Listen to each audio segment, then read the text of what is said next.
ಪರಿತ್ರಾಣಾಯ ಸಾಧೂನಾಂ ವಿನಾಶಾಯ ಚ ದುಷ್ಕೃತಾಂ ಧರ್ಮ ಸಂಸ್ಥಾಪನಾರ್ಥಾಯ ಸಂಭವಾಮಿ ಯುಗೇ ಯುಗೇ. ಶ್ರೀಕೃಷ್ಣ ಹೇಳಿದ ಮಾತನ್ನೇ ಕೃಷ್ಣನ ಅನನ್ಯ ಭಕ್ತರಾದಂಥ ರಾಘವೇಂದ್ರ ಸ್ವಾಮಿಗಳು ಧರ್ಮದ ಸ್ಥಾಪನೆಯನ್ನು ಮಾಡ್ತಾರೆ. ಭಗವಂತನ ವೈಶಿಷ್ಟ್ಯವನ್ನು ಎಲ್ಲ ಕಡೆ ಉಲ್ಲೇಖ ಮಾಡ್ತಾರೆ. ಇದು ಅವರಲ್ಲಿದ್ದಂಥ ಒಂದು ಧೀಮಂತ ಶಕ್ತಿ ರಾಘವೇಂದ್ರ ಸ್ವಾಮಿಗಳದು. ಅವರು ಜೀವನ ಹೇಗಿತ್ತು ಅವರ ಪೂರ್ವಾಶ್ರಮದಲ್ಲಿ ಅಂದರೆ ಅತ್ಯಂತ ಬಡತನದಲ್ಲಿದ್ದಂಥವ್ರು. ಈ ವೆಂಕಟನಾಥನ ಮನೆಗೆ ಸರಿಯಾದ ಬಾಗಿಲಿಲ್ಲ, ಆ ಚಿಲಕ ಇಲ್ಲ. ಯಾರೋ ಕಳ್ಳರು ಇವರಿದ್ದಂಥ ಪಾತ್ರೆಗಳನ್ನೇ ಕದ್ಕೊಂಡು ಹೊರಟೋಗ್ಬಿಡ್ತಾರೆ.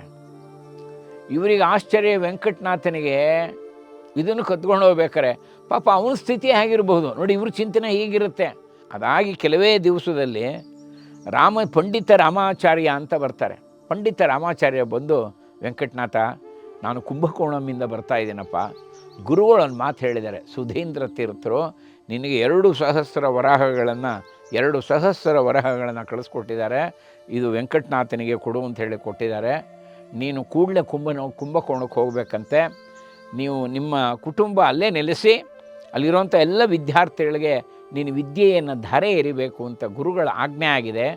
ಇದನ್ನು ಸ್ವತಃ ಶ್ರೀ ವಿಜೇಂದ್ರ ತೀರ್ಥರು ಆಜ್ಞೆ ಮಾಡಿದರು ಸುಧೀಂದ್ರ ತೀರ್ಥರಿಗೆ. ಆ ಪ್ರಕಾರವಾಗಿ ಸುಧೀಂದ್ರ ತೀರ್ಥರು ತಮ್ಮಲ್ಲಿರೋ ಜ್ಞಾನವನ್ನು ನಿನಗೆ ಧಾರೆ ಎರೀತಾರೆ.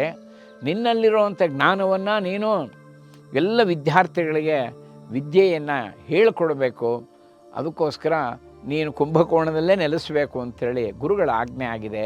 ನಾಳೆನೇ ಕೂಡಲೇ ಹೊರಡಬೇಕಂತೆ.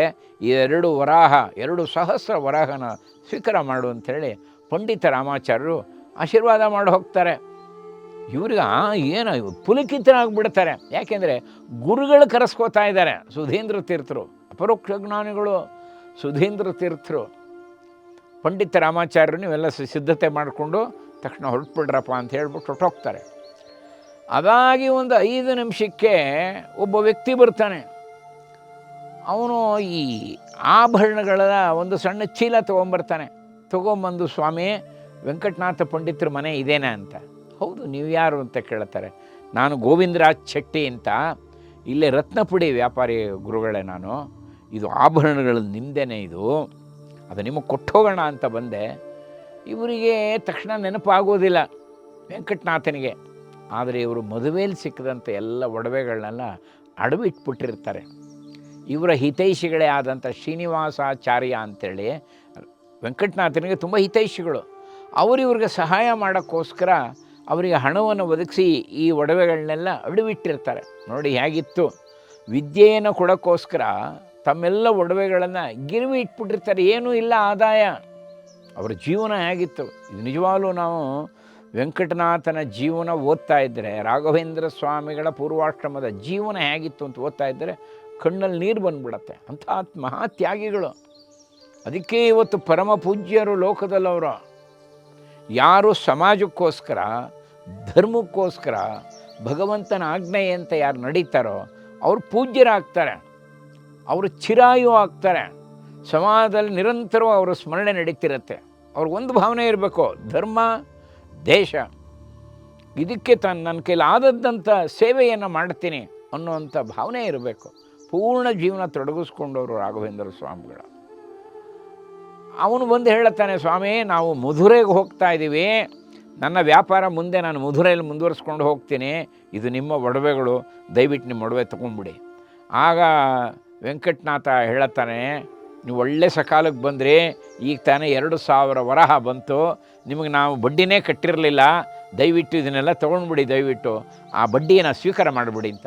ಅಯ್ಯೋ, ನಾನು ಬಡ್ಡಿಗೋಸ್ಕರ ಬರಲಿಲ್ಲ ಸ್ವಾಮಿ, ನಾನು ಹಣಕ್ಕೋಸ್ಕರ ಬರಲಿಲ್ಲ, ನಿಮ್ಮ ಪಾಂಡಿತ್ಯ ಕೇಳಿ ನನಗೆ ಆನಂದ ಆಯಿತು, ನಾನು ಊರು ಬಿಟ್ಟು ಹೋಗ್ತಾ ಇದ್ದೀನಿ, ಮುಂದೇನಾಗುತ್ತೋ ಏನೋ, ನಿಮ್ಮ ಒಳಗೆ ನಿಮಗೆ ತಲುಪಿಸೋಣ ಅಂತ ಬಂದೆ, ನೀವೇನು ಕೊಡೋದು ಬೇಡ ನನಗೆ, ನೀವು ಒಡವೆ ಸ್ವೀಕಾರ ಮಾಡಿಬಿಡಿ, ಅಷ್ಟೇ ಸಾಕು, ಆಶೀರ್ವಾದ ಮಾಡಿ. ಆಗ ವೆಂಕಟನಾಥ ಹೇಳ್ತೇನೆ, ಸಾಧ್ಯ ಇಲ್ಲ, ನಿಮ್ಮಲ್ಲಿದ್ದಂಥ ತೊಗೊಂಡ ಹಣವನ್ನು ಕೊಡದೇ ಹೋದರೆ ಋಣಬಾಧ್ಯನಾಗ್ಬಿಡ್ತೇನೆ ನಾನು, ದಯವಿಟ್ಟು ಹಾಗೆ ಮಾಡಬೇಡಿ, ನೀವು ಸ್ವೀಕಾರ ಮಾಡಲೇಬೇಕು ಅಂತ. ತುಂಬ ಹಿಂಸೆ ಮಾಡಿದಾಗ ಅವನು ಹೇಳ್ತಾನೆ, ಹೋಗಲಿ, ಅಸಲು ಮಾತ್ರ ಕೊಡಿ, ಬಡ್ಡಿ ಕೊಡಬೇಡಿ. 1,850 ರೂಪಾಯಿ ಅಸಲು ಅಷ್ಟೇ ನಾನು ಕೊಟ್ಟಿರೋದು, ಅದನ್ನು ಕೊಡಿ, ಬಡ್ಡಿ ಬೇಡ ಅಂಥೇಳಿ ಪ್ರಾರ್ಥನೆ ಮಾಡ್ಕೋತಾನೆ. ಹಾಗಾಗಿ ನೋಡಿ, ಆ 2000ದಲ್ಲಿ ನೋಡಿ ತುಲನೆ ಮಾಡೋಣ.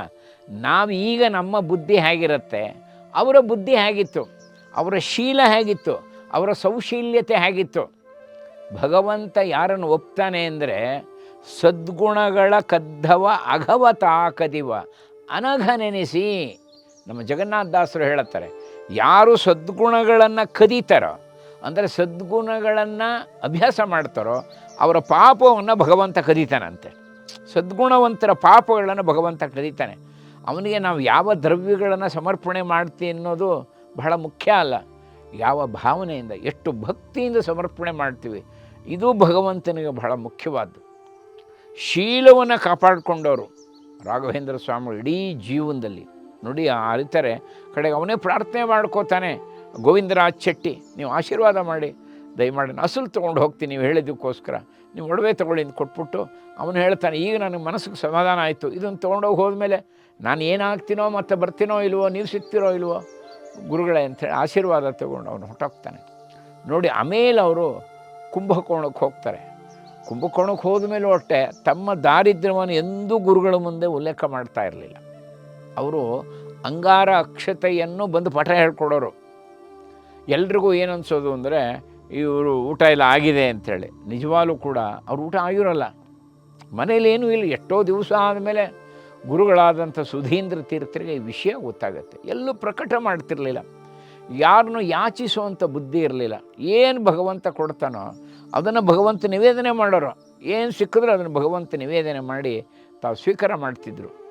ಎಂದೂ ಅವರಿಗೆ ಮೃಷ್ಟಾನ್ನ ಭೋಜನ ಇಲ್ಲವೇ ಇಲ್ಲ. ಮೃಷ್ಟಾನ್ನ ಭೋಜನ ಅನ್ನೋದು ನೋಡಿ, ಸಾತ್ವಿಕರು ಸಾಧಕರು ಈ ರೀತಿ ಮೃಷ್ಟಾನ್ನ ಭೋಜನಕ್ಕೆ ಅಪೇಕ್ಷೆನೇ ಪಡಬಾರ್ದು ಅಂತಲೂ ಇದೆ. ಒಂದು ಸೇತು ಸಮಾರಾಧನೆ ನಡೆಯುತ್ತೆ ಅಲ್ಲೇ. ಆ ಸೇತು ಸಮಾರಾಧನೆ ಆದಾಗ ಅಂದರೆ ಪೂರ್ವಾಶ್ರಮದಲ್ಲೇ ಒಬ್ಬ ಅವರ ಹಿತೈಷಿಗಳು ಬಂದು ಹೇಳ್ತಾರೆ, ವೆಂಕಟನಾಥ ಇಂಥವ್ರೊಬ್ಬರು ಮನೇಲಿ ಸೇತು ಸಮಾರಾಧನೆ ನಡೀತಾ ಇದೆ, ಉತ್ಕೃಷ್ಟವಾದಂಥ ಪೂಜೆ ನಡೆಯುತ್ತಪ್ಪ, ನೀನು ಬಾ ಅಲ್ಲೇ ತೀರ್ಥ ಪ್ರಸಾದಕ್ಕೆ ಬಂದ್ಬಿಡು, ಅಲ್ಲಿಗೆ ಅದ್ಭುತವಾದಂಥ ಭಗವಂತನ ಪೂಜೆ ನೀನು ನೋಡ್ಬೋದು. ಭಗವಂತನ ಪೂಜೆ ಅಂಥೇಳಿ ವೆಂಕಟನಾಥನೂ ಹೋಗ್ತಾರೆ.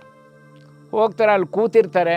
ಅಲ್ಲಿದ್ದೊಬ್ಬ ಪರಿಚಾರಕ ಅವನು ನೋಡ್ತಾನೆ, ಒಂದಿಷ್ಟು ಗಂಧ ತೆಗಿಬೇಕಾಗತ್ತೆ. ನೋಡ್ತಾನೆ ಇವರು ಸ್ವಲ್ಪ ಗುಂಡು ಕೂತಿದ್ದಾರೆ, ನೋಡಪ್ಪ ಸ್ವಲ್ಪ ಗಂಧ ತೆಗೆದುಕೊಡು ಅಂತ ಸಾಣೆಕಲ್ಲು, ದೊಡ್ಡದಾದಂಥ ಸಾಣೆಕಲ್ಲು, ಒಂದಿಷ್ಟು ದಪ್ಪ ಗಂಧದ ಕೊರಡು ಕೊಡ್ತಾನೆ. ಈ ಗಂಧ ತೆಗೆದುಕೊಡು ಅಂತ ಒಂದು ತಮ್ಮಿಗೆ ನೀರು. ಇವ್ರು ಅನ್ಕೋತಾರೆ ಬ್ರಾಹ್ಮಣರಿಗೆಲ್ಲ ಗಂಧ ಕೊಡ್ತಾರೆ, ಇದು ಒಂದು ಸೇವೆ, ಇಲ್ಲ ಅಂತ ಹೇಳಲಿಲ್ಲ. ಗಂಧವನ್ನು ತೇಯ್ತಾರೆ, ಗಂಧ ಎಲ್ಲ ತೇಯ್ತಾರೆ. ಅವ್ನು 2-3 ಸಲ ನೋಡ್ತೇನಪ್ಪ ಇನ್ನೂ ಇಷ್ಟೇ ಇದೆ ಗಂಧ ತೆಯ್ಬೇಕು, ಇಷ್ಟಪ್ಪ ಆಗಬೇಕಾರೆ ಭಾಳ ಕಠಿಣ. ಆದರೂ ಭಗವಂತನ ನೆನೆಸ್ತಾ ಒಂದು ಗಳಿಗೆ ಅವರು ಮಂತ್ರ ಹೇಳದೆ ಭಗವಂತನ ಸ್ತುತಿ ಮಾಡದೆ ಇರ್ತಾ ಇರಲಿಲ್ಲ. ಗುಂಗುತ್ತಾ ಇರೋರ ಮನಸ್ಸಿನಲ್ಲಿ. ಎಲ್ಲರೂ ಆಗಿರಬೇಕು ನೋಡಿ. ಅದಕ್ಕೆ ಕೃಷ್ಣ ಒಂದು ಮಾತು ಹೇಳ್ತಾನೆ, ಅನನ್ಯಚೇತ ಸತತಂ ಯೋ ಮಾಂ ಸ್ಮರತೆ ನಿತ್ಯಶಃ ತಸ್ಯಾಹಂ ಸುಲಭ ಪಾರ್ಥ ನಿತ್ಯಯುಕ್ತಸ್ಯ ಯೋಗಿನಃ. ಅರ್ಜುನ, ಯಾರು ನನ್ನನ್ನು ನಿತ್ಯ ಸ್ಮರಣೆ ಮಾಡ್ತಿರ್ತಾರೆ ಅವರು ಸುಲಭವಾಗಿ ಸಿಗ್ತೀನಪ್ಪ. ನನಗೋಸ್ಕರ ಕಠೋರ ತಪಸ್ಸು ಮಾಡಬೇಕು ಅಂತ ಹೇಳಲಿಲ್ಲ ಕೃಷ್ಣ, ಇರೋದೆಲ್ಲ ದಾನ ಮಾಡಬೇಕು ಅಂತ ಹೇಳಲಿಲ್ಲ, ಎಲ್ಲ ಶಾಸ್ತ್ರವನ್ನು ಅಧ್ಯಯನ ಮಾಡಬೇಕು ಅಂತ ಹೇಳಲಿಲ್ಲ. ಒಂದೇ ನನ್ನ ಸ್ಮರಣೆ ಮಾಡಿದ್ರು ಸಾಕು. ನೋಡಿ 8ನೇ ಅಧ್ಯಾಯದ 14ನೇ ಶ್ಲೋಕ. ಯಥಾವತ್ತಾಗಿದ್ದವರು ಸ್ವತಃ ವೆಂಕಟನಾಥ. ಕಡೆಗೆ ಇದನ್ನು ಗಂಧವನ್ನು ಅವನು ತೊಗೊಂಡೋಗಿ ಬಂದಾಗ ವೆಂಕಟನಾಥ ಅವನು ಮಾತು ಹೇಳ್ತಾರೆ, ಇದನ್ನು ದೇವ್ರ ಮುಂದೆ ಇಟ್ಬಿಟ್ಟು ಎಲ್ರಿಗೂ ಕೊಡಿ ಅಂತ. ನಂಗೆ ಗೊತ್ತು ಬಿಡಯ್ಯ, ಅದನ್ನು ನೀನೇನು ಹೇಳ್ಕೊಡ್ಬೇಕಾ ಅಂಥೇಳಿ ಬಹಳ ದುರಂಕಾರದಿಂದ ಹೊರಟೋಗ್ತಾನೆ ಅವನು. ಆ ವ್ಯಕ್ತಿ ಕಡೆಗೆ ಅದನ್ನೆಲ್ಲ ಗಂಧ ಕೊಟ್ಟಾಗ ಏನಾಗ್ಬಿಡತ್ತೆ, ಆ ಬ್ರಾಹ್ಮಣೋತ್ತಮರೆಲ್ಲ ಪಾಪ ಲೇಪನ ಮಾಡ್ಕೋತಾರೆ. ಶ್ರೀಗಂಧನ ಭೋಜನಕ್ಕೆ ಮುಂಚೆ ಉರಿಯಕ್ಕೆ ಶುರು ಆಗ್ಬಿಡತ್ತೆ. ಇಡೀ ಶರೀರ ಧಗ ಧಗ ಧಗ ಅಂತ ಉರಿಯಕ್ಕೆ ಶುರು ಆಗ್ಬಿಡತ್ತೆ. ಈ ಹಸಿಮೆಣಸಿಕಾಯಿ ಚೆನ್ನಾಗಿ ಅರೆದ್ಬಿಟ್ಟು ಹಚ್ಕೊಂಡ್ರೆ ಹೇಗಾಗುತ್ತೋ ಹಾಗಾಗ್ಬಿಡತ್ತೆ. ಎಲ್ಲ ಉರಿ ಅಂತಾರೆ. ಕಡೆಗೆ ಆ ಪ್ರಮುಖರಿಗೆ, ಮನೆಯ ಮಾಲೀಕರಿಗೆ ಕೇಳ್ತಾರೆ, ಯಾರು ಇದನ್ನು ಗಂಧ ತೆಗೆದವರು? ಆಗ ಯಾರೋ ಹೇಳ್ತಾರೆ, ನೋಡಿ ಅಲ್ಲಿ ಕೂತಿದ್ದಾರೆ ನೋಡಿ ಅವರೇ ಅಂತ. ಯಾರೋ, ಅಯ್ಯೋ ಇವರು ವೆಂಕಟನಾಥ, ಪ್ರಕಾಂಡ ಪಂಡಿತರು, ಇವರು ಒಳ್ಳೆ ಅಮೋಘ ಪಂಡಿತರು, ಅವ್ರ ಕೀಲ್ ಗಂಧ ತೇಯಿಸಿದ್ರ ಅಂತ. ಆಗ ಬಂದು ಕೇಳ್ತಾರೆ, ಇವರು ಏನು ಮಾಡಿದ್ರು ವೆಂಕಟನಾಥ? ಅಗ್ನಿಮೇಳೆ ಪುರೋಹಿತಂ ಅಂದರೆ ಅಗ್ನಿ ಸೂಕ್ತವನ್ನು ಹೇಳ್ತಾ ಅವರು ಸಾಣೆಕಲ್ಲಿನಲ್ಲಿ ಗಂಧವನ್ನು ಅರೆದಿರ್ತಾರೆ. ಅದೇನಾಗಿದೆ ನೋಡಿ, ಅವರು ಮಂತ್ರಸಿದ್ಧಿ ಆಗಿರುತ್ತೆ. ಈ ವಿಷಯ ಅವರು ಪ್ರಕಟ ಮಾಡಿರೋಲ್ಲ, ಮಂತ್ರಸಿದ್ಧಿ ಆಗಿರುತ್ತೆ. ಅವ್ರ ಪಾಡ್ಗೆ ಅವರು ವೇದ ಮಂತ್ರ ಹೇಳ್ಕೊತಾ ಇರ್ತಾರೆ. ಅದು ಏನಾಗುತ್ತೆ, ಇವನು ತಾತ್ಸಾರ ಮಾಡಿದ್ರಿಂದ ಎಲ್ಲ ಗಂಧ ಎಲ್ಲ ಉರಿಯೋಕ್ಕೆ ಶುರು ಆಗಿಬಿಡುತ್ತೆ. ಆಗ ಇವರು ತಕ್ಷಣ ಅನ್ಕೋತಾರೆ, ಎಂಥ ತಪ್ಪಾಯ್ತು ನನ್ನಿಂದ, ಈ ಗಂಧ ಪಾಪ ಬ್ರಾಹ್ಮಣೋತ್ತಮರೆಲ್ಲ ಹಚ್ಕೊಂಡಾಗ ಅದು ಉರಿಯೋಣ ಅಂದ್ರೇನು ಅಂತ ವರುಣದೇವ್ರನ್ನ ಪ್ರಾರ್ಥನೆ ಮಾಡ್ಕೋತಾರೆ ವೆಂಕಟನಾಥ. ವರುಣದೇವ್ರನ್ನ ಪ್ರಾರ್ಥನೆ ಮಾಡಿಕೊಂಡಾಗ ಪೂರ್ತಿ ಶೀತಲವಾಗುತ್ತೆ, ಪೂರ್ತಿ ಅದು ಹಿತವಾಗುತ್ತೆ ಶ್ರೀಗಂಧ. ಇದು ಅವ್ರ ಜೀವನದಲ್ಲಿ ನಡೆದಂಥ ಘಟನೆ. ಒಂಥರ ಮಂತ್ರಸಿದ್ಧಿಯನ್ನು ಪಡೆದಂಥ ಮಹಾನ್ ಭಾವ. ಆದರೆ ಎಂದೂ ಹೊರಗಡೆ ಹೇಳ್ಕೋತಿರಲಿಲ್ಲ, ತೋರ್ಪಡಿಸ್ಕೋತಾ ಇರಲಿಲ್ಲ. ಆ ತಮ್ಮಲ್ಲಿದ್ದಂಥ ಆ ದೈವೀ ಶಕ್ತಿಯನ್ನು ತಾವು ಗೋಪ್ಯವಾಗಿಟ್ಕೊಂಡಿದ್ರು. ಶ್ರುತಮ್ಮೆ ಗೋಪಾಯ ವೇದ ಹೇಳುತ್ತೆ, ಇದನ್ನು ಗೋಪ್ಯವಾಗಿಟ್ಕೋ ಅಂತ ಮಹಾನ್ ಭಾವರು ರಾಘವೇಂದ್ರ ಸ್ವಾಮಿಗಳು. ಅದಕ್ಕೆ ಅವರ ಜೀವನದಲ್ಲಿ ಇಂತೆಂಥ ಘಟನೆಗಳನ್ನು ಭಗವಂತ ಅವರಲ್ಲೇ ನಿಂತು ಅವರಿಗೆ ಕೀರ್ತಿಯನ್ನು ತಾನು ಕೊಡಿಸಿದ ಭಗವಂತ. ಅದೆಲ್ಲವೂ ಚೆನ್ನಾಗಿ ತಿರ್ಕೊಂಡು ರಾಘವೇಂದ್ರ ಸ್ವಾಮಿಗಳು ಒಂದು ಮಾತು ಹೇಳುತ್ತಿದ್ರು, ಏನು ನಡೆದ್ರು, ನಾಹಂ ಕರ್ತ ಹರಿ ಕರ್ತ. ಭಗವಂತ ನಿಂತು ನಾನು ನಡೆಸ್ತಾ ಇದ್ದಾನಪ್ಪ, ನನಗಷ್ಟು ಯೋಗ್ಯತೆ ಇಲ್ಲ ಅಂತ ಹೇಳೋರು. ಇದು ವೈಭವ, ಅವರ ಜೀವನ ಚರಿತ್ರೆ. ಅನೇಕ ಘಟನೆಗಳನ್ನು ಮುಂದೆ ನಾವು ಒಂದೊಂದೇ ಶ್ರವಣ ಮಾಡ್ತಾ ಹೋಗೋಣ.